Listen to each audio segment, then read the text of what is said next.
Hello everyone, welcome back to the channel. In this video I'm going to walk you through on how to update an app on iPhone without Apple Store. So updating an app on iPhone without using the Apple Store can be tricky, but here are some possible methods depending on the type of app. So I'm going to walk you through 3 different methods at which you can use to update apps without Apple Store. So let's get started, and make sure you watch the video to the very end so you don't make any mistakes. So the first method is to update via the Apple's built-in update visual. So to do that, some app like WhatsApp, Telegram, or any third-party browser may have inbuilt update option for some specific apps. So to do that, open the app and go to its settings, then look for an update option. For example, you can just check for update, then if possible follow the on-screen prompts, then instruction to update that.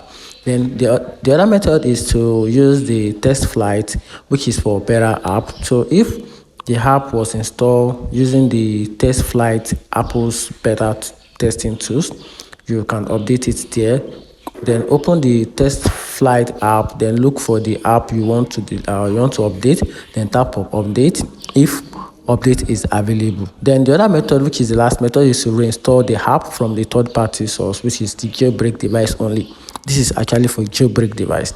Then if your iPhone is jailbroken, you have to install app from the source like Outstore, Cydia, or you can also use Cilio to update. Then open the third-party app store, use the install the app, then find the app and check if an update is available. Then download and install it on your device. And note that this last method can be very